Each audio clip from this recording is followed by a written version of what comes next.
bit rusty here, but anyway. Hi everyone, hope you're doing well and welcome back into my channel. My name is Rebecca. If you haven't met me before, I'm an Aussie mum, a 31-year-old in Australia, in WA specifically, and on this channel I talk about my motherhood journey and, you know, also my financial journey and everything that comes within both of those. This video I'm kind of just gonna ramble because I want to, you know, catch you guys up. So first off, we have moved again. We've been living on and off with different family members now for the last 3 years about. So we originally lived with my partner's dad for the first couple of years, and then we lived with my brother-in-law and my best friend slash sister-in-law and their kids. So my daughter, or our daughter, had such a wonderful time bonding with her cousins and they just loved it. But you know, in the way that life goes, you know, my brother-in-law and sister-in-law found out they're having a third child. So you know, due to the space and things like that, we've kind of had to pack up and move again, which is totally fine. I mean, at first I was a little bit like, ugh, a little bit jarring, but I think now that we've found a good place, we're now living with my mother-in-law. So I've essentially now lived with my partner's parents, like mum and dad, and all three of his other siblings. So yeah, now you're kind of up to speed on where we're at with moving. Obviously financially things are a little bit better in terms of cost of living and stuff, not so much food and things like that, but you know, bills and board and things like that. So we are very, very, very lucky and very thankful that we have the family that we do, and you know, they have been so gracious to help us out in terms of housing and especially with our daughter and things like that. So yeah, it is still an adjustment. Like, I am still struggling a bit with, you know, the idea of filming in front of other people. Like, I don't even like filming in front of my partner. It's definitely just, it's like a stage fright. I've always had that.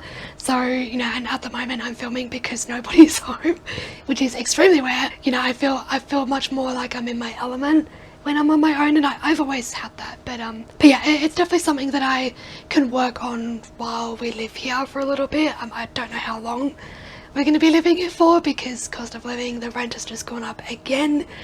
Where we live, or where we're going to be living, so, or where at least the city that we plan to be living in. So yeah, it's unfortunate. So we may be living here for a little bit, depending on how the market is and all of that kind of stuff. And our daughter is now doing 3 days a week. She actually has her first 3-day week as of tomorrow. I'm filming this on a Sunday, so tomorrow she starts a 3-day week back in term 3 at school.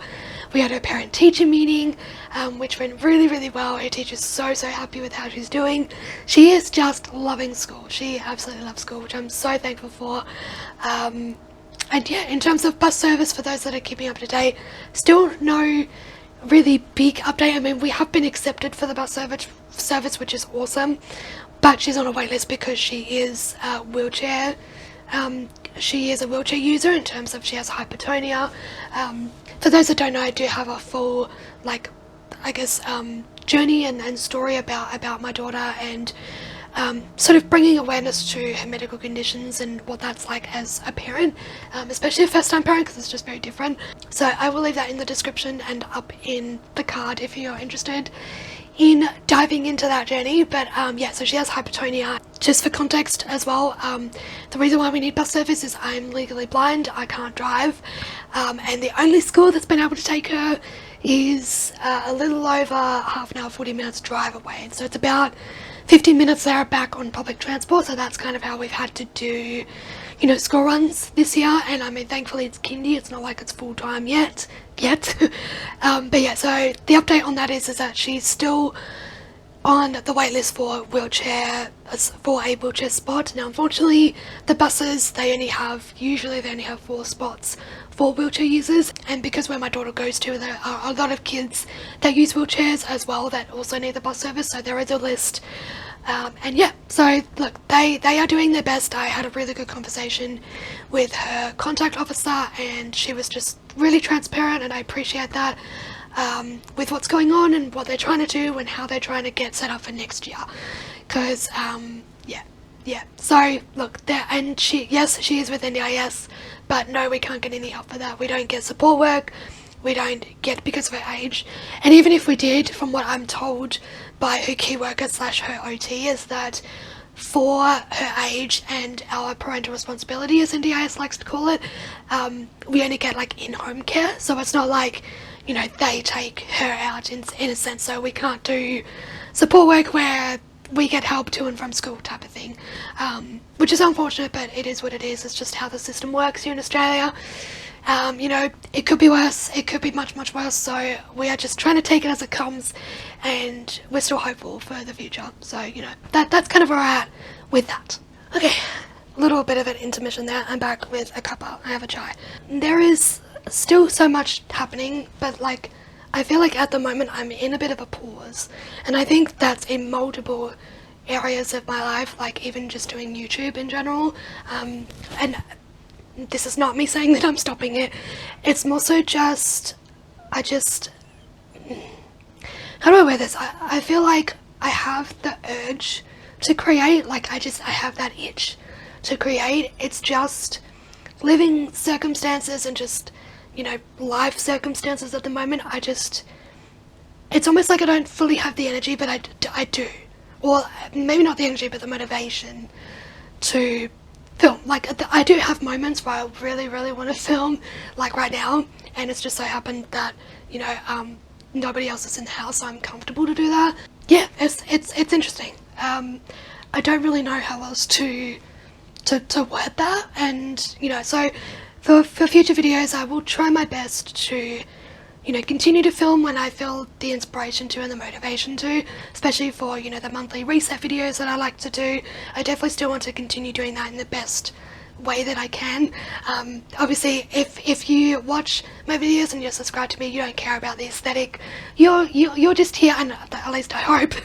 I hope that you guys are just here for the vibes, for the transparency, for the honesty, and for the safe space, because that is the core of, or at least what I'm trying to bring to this channel, is just a very much an open, honest, safe space, not just for me and for my journey. Obviously there are still a lot of things that I choose to keep private, and I will always do that for, you know, not only my safety, but my daughter and my partner's safety and my family, but, you know, also for you guys, for other parents who either have medical conditions of their own like I do, or or who are raising kids with disabilities and medical conditions, because it's hard. And also just to say, if you are going through that right now, if you're very new to this medical mum journey, like, I just want to send so much love out to you guys, because it's rough.